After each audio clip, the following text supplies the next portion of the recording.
Bismillahirrahmanirrahim. Assalamu alaykum. Hurmatli televizor ko'ruvchilar. Bu haftalik istiqlol xabarlari programmamizni ko'rishinglarni qizg'in qarshi olamiz. Men Abdullah Yilqun. Hurmatli televizor ko'ruvchilar, oldi bilan bizni tinglarga bu hafta huzuringizga sunmoqchi bo'lgan xabarlarimizning asosiy mazmunini tunishtiramiz. Tinglarda 5 fevral G'ulji shehidlarini xotirlash murosimi o'tkazildi mavzuli xabarimiz bo'ldi.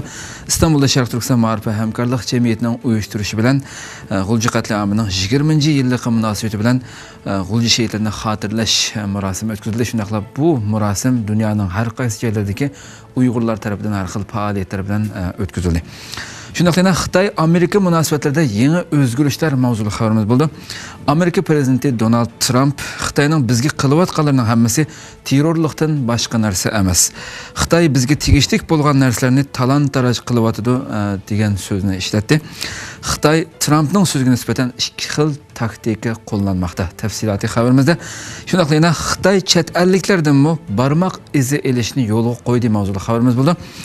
Xitoy o'z chegarasidan kirib chiqqan har qanday kishidan tamojinda barmoq izi elishni birdek yo'lga qo'ydi. Bu va bundan boshqa xabarlarimiz diqqatinglarda bo'ldi. Diqqatinglar ekranimiz bo'lsin.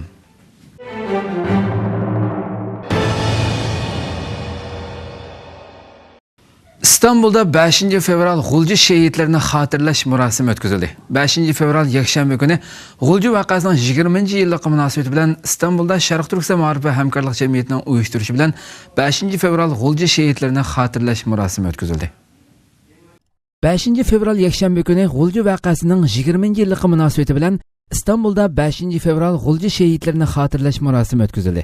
Bu murosim Sharq Turkiston ma'rif va hamkorlik jamiyatining uyushtirishi bilan o'tkazilgan bo'lib, murosimga İstanbul'da yashayotgan Uyg'urlardan ayol bo'lib 400 atrofida kishi qatnashdi. Murosim oldi bilan diniy olim Ibrohim Damollamning Qur'oni Karim tilovat qilish va shehidlarning ruhiga atab duo qilishi bilan boshlandi. Murosimga Sharq Turkiston ma'rif va hamkorlik jamiyatining bosh kotibi Abdulahad Abdurahmon riyosatchilik qildi. Jamiyat raisi Hidoyatullo O'g'izxon ichilish nutqi so'zildi. Hidoyatullo O'g'izxon shehidlarga hurmat bildirish bilan birga ularning ruhidan o'g'inish kerakligini, birlik barobarlik ichida ularning yo'lda mengishini ta'kidladi. Allah Teala bizni şu aziz mücahitlerine okşaş, aziz şehitlerimiz, ecdatlarımızga okşaş, sabit kadem bilen her kandak kıyınçılıkta, her kandak musibette temtirmezden, bulukmazdan, çeçilip kesmezden, yokulap gitmezden, dadil temkinlik bilen öz yolunda tarvuneden ayrılmay, mağdugan cesaret ve şücaat ata kılışını Allah Teala'nın dileyimiz. Keyin qisqacha so'z qilish uchun Sharq Turkiston ijtimoiy jamiyatlarining rahbarlari so'zga taklif qilindi. Sharq Turkiston vaqfining muavin raisi Xayrullo Apandigil apandi so'z qilib, G'ulji shehidlarini hurmat bilan xotirlash bilan birga ularning izidan mengib kurash qilayotgan va dunyoning har qaysi joylaridan muhojirat hayotida har xil qiyinchilikqa uchrayotgan muhojirlarga yaxshi tilaklarini bildirdi. Murosimda yana Turkiyaning sobiq parlament a'zosi professor doktor Jalal Arbay so'z qilib, oldi bilan G'uljida yuz bergan qonliq voqeada hayotidan ayrilgan shehidlarga hurmat bildiradiganligini ifodaladi. Jalal Arbay so'zida yana vatan xalqi uchun xizmat qilish yo'lida shehid bo'lganlarning izidan mengishdan iborat sharafli yo'lda o'zining navbat kutib turayotganligini ifodaladi. Jalal Arbay so'zida yana Turkiya xalqi va davlatining Sharq Turkiston xalqini hargizmi yolg'iz tashlab qo'ymaydiganligini, buningdan hech kimning shubhisi bo'lmasligini ta'kidladi. Öncelikle 5 Şubat ve bilahare 5 Temmuz şühedasına selamlarımı, saygılarımı sunuyorum. İdareniz altındaki mazlumlara zulmetmeseydiniz bizim İstanbul'dan Belgrad'a kadar ne işimiz var? Biz dünyada zalimin zulmüne dur deyip mazlumu elinden kaldırmakla görevlendirilmiş Allah erleriyiz. Keyin Qaysariyadagi Sharq Turkiston madaniyat va hamkorlik jamiyatining idora hay'at rahbarlaridan Abduqodir Tumturk so'z qilib, shehidlarning islomdagi martabasining yuqoriligi to'g'risida to'xtaldi va G'ulji qatorliq butun Sharq Turkistonda hayotidan ayrilgan butun shehidlarga Allohdan rahmat, mag'firat, jannat tilaydiganligini bildirdi. Keyin murosimning asosiy so'z qiluvchisi bo'lgan Inson madaniyat harakatining Oliy Kengash komiteti raisi Mahmad Gunay apandi munbarga chiqib, o'zgarayotgan dunyo va Uyg'ur masalasi degan temada so'z qildi. Ustoz Mahmad Günay apandi Uyg'urlarga xitob qilib mundaq dedi. Turkiya sizlar uchun bir ona vatandir. Bu yurt cho'ng bir islom imperatorligining qoldiqi bo'lib, bir mezgil to'g'ri yo'ldan adashgan va hatto biznimi o'z qo'ynidan qo'g'lagan bo'lsa-mu, mana hozir o'zining burunqi liniyasiga qaytayotgan bir yurtdir. Turkiya sizlar uchun Anatoliya va bir onaning quchqi bilan o'xshashdir. Yana kelib bu vatan suriyalik bo'lsin yoki boshqa bir mazlum bo'lsin, hammaga o'xshash quchoq ejayotgan bir vatandir. Biz sizlar bilan muhojir ansarlar emas, balki qon qarindoshlarimiz. Bizning muhojirlar va ansarlarning qarindoshligini unutmasligimiz lozim. Mahmad Günay apandi so'zda yana Sharq Turkistonning bir kuni cho'qim ozodlikka erishadiganligini umid va ishonch bilan bildirib mundaq dedi. Bizning hozirgi shart sharoit ostida faqat va faqat ta'lim tarbiyaga ahamiyat berishimiz lozim. Odam tarbiyalashga va o'zimizni yetishtirishga ahamiyat berishimiz lozim. Ali İzzet Begovichning Bosniya askarlarining biz hozir kuchga ega bo'ldik. Endi bizga zulm qilgan Yugoslaviya askarlaridan intiqom olmamdik degan savoliga qarata hozir teg'i vaqti kelmadi deb bergan javobini unutmasligimiz lozim. Bizning sabrchanlik bilan elib borgan planli harakatlarimizning mevasini merhum Abdulakim Xon Maqsum Hacim ko'rolmadi, ammo Abduqodir Yapchan cho'qim ko'rdi. Ben şuna kesinlikle inanıyorum ki burada Abdülhakim Han mekanı cennet olsun bu söylediğimiz güzellikleri duymadı. Ve telaffuz ettiğimiz bu Doğu Türkistan'ı belki göremeyecek. Ama şuna kesinlikle inanıyorum ki şu anda tutuklu bile olsa Abdülkadir Yapcan hocamızın bu güzellikleri göreceğine ben inanıyorum. 3 soat davom qilgan murosim nihoyat qizg'in kayfiyat ichida oxirlashdi. Murosim oxirida murosimda so'z qilguvchi jamiyat raislari bilan Sharq Turkiston ma'rif va hamkorlik jamiyatining idora hay'at rahbarlari birlikda sahnaga chiqib xotirra rasmiga tushdi. Amerika va Avstraliyada g'ulji qirg'inchiligi xotirlandi. Sharq Turkiston Avstraliya jamiyati 2017-yil 5-fevral yakshanba kuni g'ulji qirg'inchiligining 20 yilligi munosabati bilan namoyish va shahidlar kechiligi faoliyati olib bordi. Sharq Turkiston Avstraliya jamiyati 2017-yil 5-fevral yakshanba g'ulji qirg'inchiligining 20 yilligi munosabati bilan namoyish va shahidlar kechiligi faoliyati olib bordi. Bu faoliyatni Avstraliyadagi Sharq Turkiston Avstraliya jamiyati tashkillagan bo'lib, 5-fevral yakshanba kuni tushdan keyin soat 2 dan 4 gacha Janubiy Avstraliya parlamenti oldida keng ko'lamlik namoyish olib bordi. Namoyishga 100 dan ortiq Sharq Turkistonlik qatnashgan bo'lib, Xitoy tajovuzchilarining Sharq Turkistonda elib berayotgan irqiy qirg'inchiliklari, diniy va milliy besim siyosatlariga qarshi noroziliklarini ifodalagan. Hamda g'ulji qirg'inchiligining tafsiloti va Sharq Turkiston xalqi duch kelayotgan zulmlar aks ettirilgan tashviqot varaqchilari tarqatilgan. Namoyish faoliyatidan keyin soat 5:30 dan 8 gacha Sharq Turkiston faoliyat markazida 5-fevral g'ulji qirg'inchiligining 20 yilligiga bag'ishlangan shahidlar kechiligini xotirlash faoliyati olib berilgan. Bu faoliyatni Sharq Turkiston Avstraliya jamiyati o'rinlashtirgan bo'lib, faoliyat Avstraliyadagi diniy olim Abdusalom Qari Hajimning Qur'on va hadis asosidagi diniy da'vati bilan boshlangan bo'lib, faoliyatda Sharq Turkiston vaziyati va Avstraliyada yashayotgan Sharq Turkistonliklar to'g'risida to'xtalish bilan birga 1997-yili 5-fevral kundagi g'ulji vaqasi shahidlarining shu davr xotirlari aslitilib o'tilgan hamda shahidlar ruhiga atab duo tilovat qilingan. Qizg'in kayfiyat ichida elib berilgan bu faoliyatga 100 dan ortiq Sharq Turkistonlik qatnashgan. Undan boshqa Amerikadami Amerika Uyg'ur birlashmasining tashkillashi bilan har qaysi shaharlardan yig'ilgan Uyg'urlar Washington shahridagi Xitoy elchixonasi oldiga jam bo'lib, shu qitimqi qonli qirg'inchilikni paydo qilgan tajovuzchilarga qarshi namoyish elib berib, Xitoy tajovuzchilariga bo'lgan g'azab nafratini bildirgan. Dunyoning o'xshamagan joylaridagi Uyg'urlar g'ulji shahidlarini xotirladi. 2017-yil 5-fevral yakshanba kuni Gollandiya, Kanada, Shvetsiya, Yaponiya qatorliq davlatlardagi Uyg'urlar g'ulji qatliamining 20 yilligi munosabati bilan har xil faoliyatlar olib bordi. 2017-yil 5-fevral yakshanba kuni Gollandiyadagi Uyg'urlar Yevropa Sharq Turkiston ma'rif jamiyatining uyushtirishi bilan 5-fevral g'ulji vaqasini xotirlash faoliyati olib borgan bo'lib, faoliyat g'ulji shahidlarga bag'ishlangan Qur'on tilovati bilan boshlangan. Faoliyatda shahidlarning ruhiga atab g'oyibona duolar qilingan va shahidlar uchun chunqur hurmat bildirilgan. Faoliyatga jamiyat mas'ullaridan Aysa Qari Hoji riyosatchilik qilgan. 5 fevral kuni yana Kanadaning Toronto shahridagi Xitoy konsulxonasi oldidami G'ulji shahidlari uchun norozilik namoyishi o'rinlashtirilgan bo'lib, bu namoyishni Toronto shahrida faoliyat olib berayotgan Sharq Turkiston madaniyat markazi tashkillagan. Namoyishga ko'p sonda Uyg'urlar qatnashgan bo'lib, Sharq Turkiston madaniyat markazi raisi Hoji Mahmud apandi va Sharq Turkiston surgundi hukumati raisi Ahmadjon Osman qatorliqlar so'z qilib, Xitoy tajovuzchilarining davlat terrorizmi orqali Uyg'urlarni qonliq bostirayotganligini, buningdan qutulish uchun faqat mustaqillikdan boshqa yo'lning yo'qligini, Uyg'urlarning tunib yetganligini bildirgan. Shvetsiyada 5 fevral kuni Shvetsiya Uyg'ur uyushmasining hamkorlashishi bilan Taklimakan Islom madaniyat markaziga yig'ilib, G'ulji voqeasidagi shahidlar uchun xotirlash faoliyati olib berilgan. Faoliyatda Qur'on tilovat qilinib, shahidlar uchun duo qilingan. Undan boshqa yana Yaponiya Uyg'ur birlik tashkilotining uyushtirishi bilan Tokyo, Okinawa, Fukuoka, Nagasaki va Osaka shaharlarida namoyish va shahidlarni xotirlash faoliyatlari olib berilgan.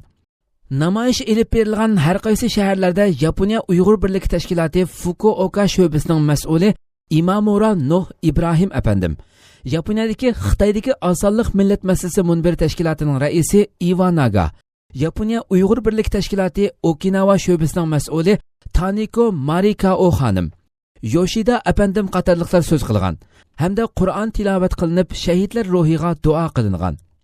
Undan boshqa Dunyo Uyg'ur qurultayimi G'ulji voqeasining 20 yilligi munosabati bilan maxsus bayonot e'lon qilgan. Hör Sharq Turkiston munbirining 2 qatimliq yig'ini ochildi. Turkiyadagi 12 Uyg'ur tashkilotining birlashmasi bo'lgan Hör Sharq Turkiston munbirining 2 qatimliq yig'ini 2-4 kuni Istanbuldagi Sharq Turkiston ma'rif va hamkorlik jamiyatida olib berildi. Turkiyadagi 12 Uyg'ur tashkilotining birlashmasi bo'lgan Hör Sharq Turkiston munbirining 2 qatimliq yig'ini 2-4 kuni Istanbuldagi Sharq Turkiston ma'rif va hamkorlik jamiyatining yig'in zalida ochildi. Yig'inga Ma'rif va hamkorlik jamiyatining raisi Hidoyatullo O'g'izxon, Sharq Turkiston yoshlar jamiyatining raisi Ilhon Turanli, Sharq Turkiston vaqfi vakili Mahmad Qashqarli, Sharq Turkiston madaniyat va hamkorlik jamiyatining idora hay'at rahbarlaridan Abduqodir Tumturk, Sharq Turkistonliklar jamiyatining bosh kotibi Habibullo Afandigil, Sharq Turkiston ulamolar birligi jamiyati raisi Doktor Ataullo Shahyor, Turkiyaning sobiq parlament a'zosi Jalol Arbay, Istanbuldagi Uyg'urlarning aktivlaridan Abdujalil Turan, Tibet Yuja Turk, Habibullo Ko'sani, Mahmud Damullam qatorliq kishilar qatnashdi. Yig'inda Turkiyadagi Uyg'urlarga munosabatlik yangi o'zgarishlar va bu o'zgarishlarning Uyg'urlarga ijobiy va salbiy jihatdagi ko'rsatgan ta'siri, Uyg'urlar duch kelayotgan masalalarga qarata hal choralar to'g'risida muzokara olib berildi. Yig'inda Uyg'urlarga munosabatlik tövandagi 5 turli temada fikr almashtirildi va muzokara olib berildi. Birinchi Sharq Turkiston davosiga ziyon bergan terrorlikqa qarshi hal qilish choralari va takliflar. Ikkinchi, yangi kelgan muhojirlar va bundan keyin kelgan muhojirlarning Turkiyaga moslashish bosqichlarida Sharq Turkiston ommaviy tashkilotlari va Turkiya davlatining munosabatlik doiralarining hamkorlik ichida qila oladiganlari va hal qilish choralari haqida taklif fikrlar. Uchinchi, har qanday ahvolda Uyg'ur turklarining asla Xitoyga qaytirib berilmasligi. To'rtinchi, o'ltirish izni bo'lgan yoki bo'lmagan Turkiyadagi Sharq Turkistonliklarning Turkiya sirtida hech bir davlatga qaytarilmasligi kerakligining e'lon qilinishi. Beshinchi, har qanday bir jinoyatga aralashib qolganlarning agar jazoga tegishli bo'lgan bo'lsa-mu, jazosining bu yerda ijro qilinishining kafolatga ega qilinishi. Asla qaytirib berish masalasining kun tartibga kelmasligi. Yig'inda yana hozirgi ahvolga diagnoz qo'yish bilan birga bugungacha bo'lib o'tgan ishlar va uning Sharq Turkiston davosiga bo'lgan ijobiy salbiy taraflari, shundaqla Sharq Turkiston xalqining texnik yaxshi kunlarga erishishi uchun elib berilishi kerak bo'lgan siyosatlar qatorli temalarda muzokara olib berildi. Uyg'urlarga millatlar ittifoqligi tamaqi yegizilmoqda. Xitoy doiralari Sharq Turkistonda elib berayotgan bostirish va assimilyatsiya siyosatiga kunsiri bema'ni ijroatlarni qo'shmoqda. Yaqinqi mezgillarda kuchab tashviq qilayotgan atalmish qo'shmoq tuqqan bo'lish siyosatiga amdilikda millatlar ittifoqligi tamaqi nomida yana bir bema'ni siyosatni elib berishga boshladi. Xitoy doiralarining Sharq Turkistonda elib berayotgan terror xarakterlik bostirish va assimilyatsiya siyosati kundan kunga eshib berayotgan bo'lib, yaqinqi mezgillarda kuchab tashviq qilinayotgan atalmish qo'shmoq tuqqan bo'lish siyosatining Xitoy kutgandek natijaga erisholmayotganligi axborot vositalarida o'tirg'i chiqqan edi. Shundaq bo'lishiga qaramay, Xitoy doiralari Sharq Turkistonda yana Millatlar İttifaqlığı tamağı namida yangi bir bema'ni siyosatni elib berayotganligi ma'lum bo'lmoqda. Tangritog to'rining 8 fevral kunidagi xabarda ma'lum bo'lishicha, Sharq Turkistonning Kucha noyasi Beyishbog' yezisi O'rmon kentida 6 fevral kuni Sharq Turkistonning barliq rayonlarida umumlashib, jiddiy siyosiy vazifa sifatida majburiy ijro qilinib kelayotgan atalmish millatlar ittifoqlashib, bir oila kishilardek bo'lish nomi ostida Xitoy madaniyati va Xitoy tilini asos qilgan faoliyatlar elib berilgan. Bu faoliyatda bir necha yildan beri kentga yerlashtirilgan Xitoylar bilan kentdagi yerlik Uyg'ur aholilari kent zaliga yig'ilinib, o'zaro bir-biriga sovg'a berishga va Xitoylar bilan Uyg'urlar birlikda atalmish millatlar ittifoqligi tamaqi etishga va yeyishga majburlangan. Xabar deyilishicha, bu faoliyatning maqsadi Uyg'urlar bilan Xitoylar orasidagi aloqa almashtirish, tushunishni maqsad qilganligi tilga ilingan bo'lib, buning aniq holatdagi majburiy assimilyatsiya siyosatining eng gavdalik ifodasi ekanligi o'ttirg'a chiqmoqda. Sharq Turkistondan chet ellarga chiqqan Uyg'urlarning bildirishicha, bu xildagi millatlar ittifoqligi tamaqi etish va yeyishning 2016 yil 10 ay mezgillaridan boshlab rasmiy turda siyosiy maydonni ifoda qiladigan bir faoliyat sifatida elib berilayotganligi, bu tamoqni yeyishni rad qilgan yoki yegan bo'lsa-mu norozilik ifodalangan kayfiyatda yegan Uyg'urlarga nisbatan diniy oshqun, milliy bo'lgunchi, terrorchi degandek nomlar bilan qattiq muomala qilinib, atalmish tarbiyalash o'rni deyilayotgan yezi qori turmalariga solinayotganligi, hatto tutqun qilinib, iz deraksiz yo'qolib ketayotganligi ma'lum bo'lmoqda. Turkiya Xitoy orasidagi savdo sherikchiligi qanchalik davomlashadi? Xitoy korxonalarining Turkiyada energiya, asosiy qurilish, sayohat, pul muomala ishlari va uchur texnikalariga o'xshash sohalarga mablag' selish qatorliqlardagi tangpungsizlikning bundan keyin qanday davom qiladiganligi mutaxassislar tomonidan munozara qilindi. Xitoyning Turkiya Izmirdagi elchisi Liu Zingshan ikki davlat orasidagi savdo munosabatlarining qadamma-qadam quyuqlashayotganligini, Ipak yo'li loyihasi sababidan Xitoyning Turkiyaga alohida ahamiyat berayotganligini tilga olgan. Xitoy tarafidan o'tirg'a qo'yilgan bir balbog' bir yo'l planining ham Xitoy iqtisodini ham boshqa davlatlarning dunyoviy savdo bozorlarini bir-biriga yaqinlashtiradigan muhim bir loyiha bo'lib hisoblanadiganligini, bu cho'ng loyiha ichida Turkiyaning cho'qim bo'lishi kerakligini bildirgan. U so'zli yana Xitoydan boshlanib O'rta Osiyo va Hazar dengizi atrofidagi davlatlar hamda Turkiyani kesib o'tib Yevropaga tutishadigan bu o'rta liniyaning Osiyodagi eng qisqa va eng raqobatga to'lgan bir yo'l liniyasi bo'lganligini tilga olib o'tgan.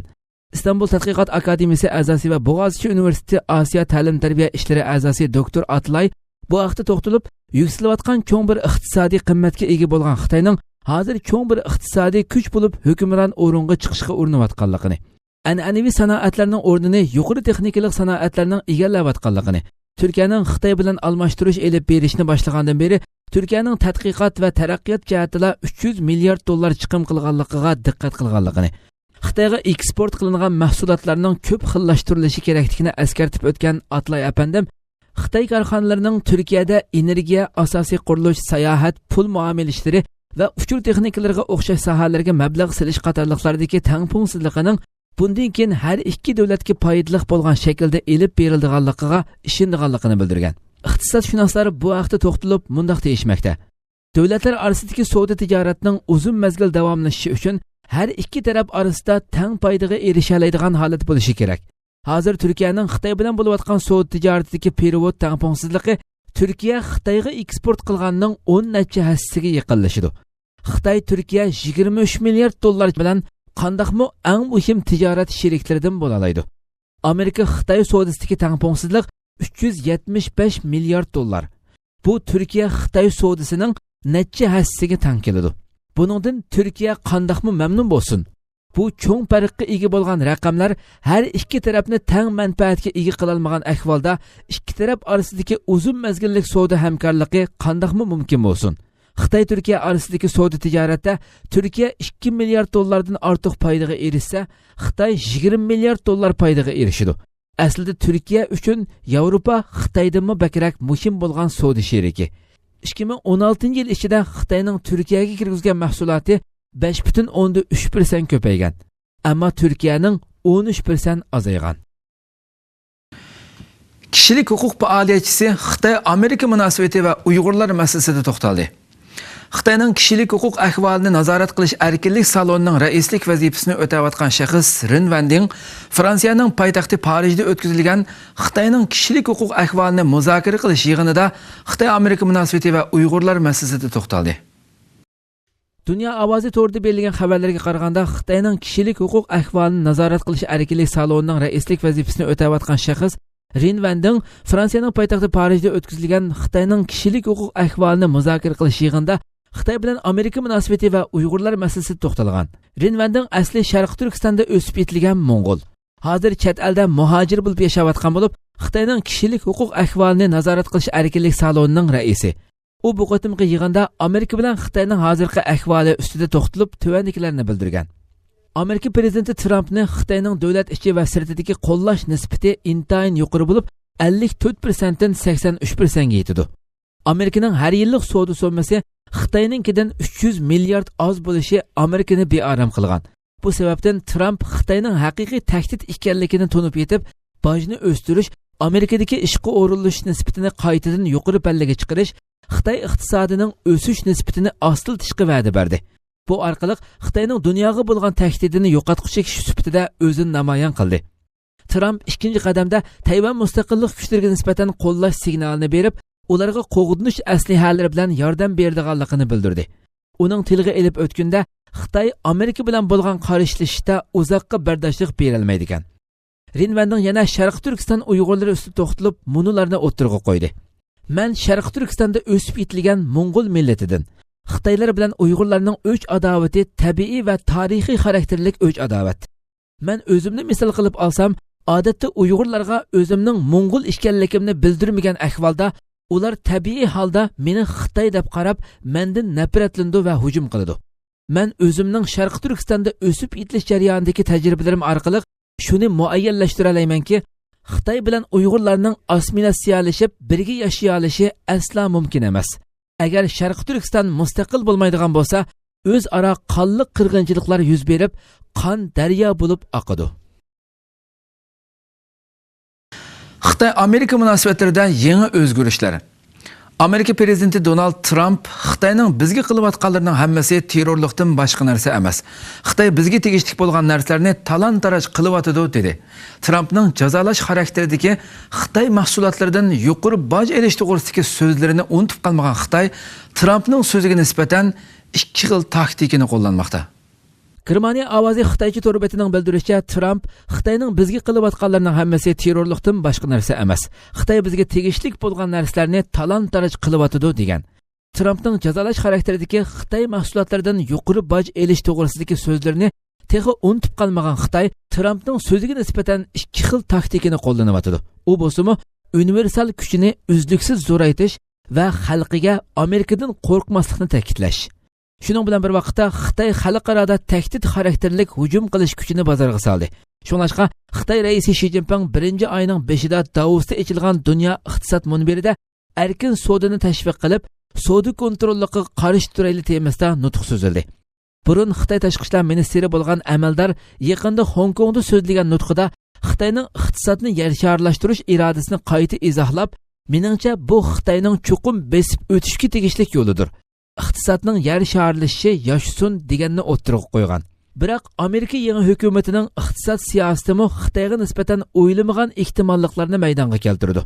Amerikaning Tinch okeandan hal qilgan sherikchilik munosabat ahdnomasidan yenivilish qilmishidan albatta Xitoy foydaga erishidi. Chunki aslida Xitoy Tinch okeandan hal qilgan hamkorlik munosabat ahdnomasiga taklif qilinmagan. Obama hukumatining asli maqsadi bo'lsa, Tinch okeandan hal qilgan hamkorlik munosabat ahdnomasi orqali Xitoy bilan bo'lgan iqtisodiy munosabat tangponligini saqlab, Vietnam, Yaponiya, Avstraliya qatorliq davlatlarning iqtisodini kuchaytirishdan iborat edi. Xitoy amaldor Amerika biz bilan urushishga petin olmaydi degan iboralarni ishlatdi. Xitoy tashqi ishlar ministri Wang Yi 7 fevral kuni qilgan bayonotida Xitoy va Amerika o'rtasidagi urushda hech qaysi tarafning g'alaba qila olmaydiganligini bildirgan. Xitoy tashqi ishlar ministri Wang Yi 7 fevral kuni qilgan bayonotida Xitoy va Amerika orasidagi urushda hech qaysi tarafning g'alaba qila olmaydiganligini bildirgan. Avstraliyada davlat ishlari ziyoratida bo'layotgan Wang Yi Xitoy va Amerika orasidagi ziyon yoki yo'qotishlar uchun ikki davlat o'rtasida urushning bo'lishi mumkin emas degan ifodalarni qo'llangan. Xitoy uchun tinchlikni niqob qilib qo'llangan Wang Yi ikki davlat orasidagi taraqqiy qilayotgan ziddiyatlarni pasaytirish uchun dunyo rahbarlariga ba'zi davlatlarning mudofaa qilg'uchilik salohiyatidagi siyosatidan voz kechishi kerakligi to'g'risida chaqiriq qilgan. U so'zda yana oshkora bo'lgan dunyo iqtisodiga ching esilish, shuningla dunyo iqtisodiy kuchini doimiy shakldagi bir rahbarlik orqali boshqarish to'limi muhim deganlarni o'ttirib qo'ygan.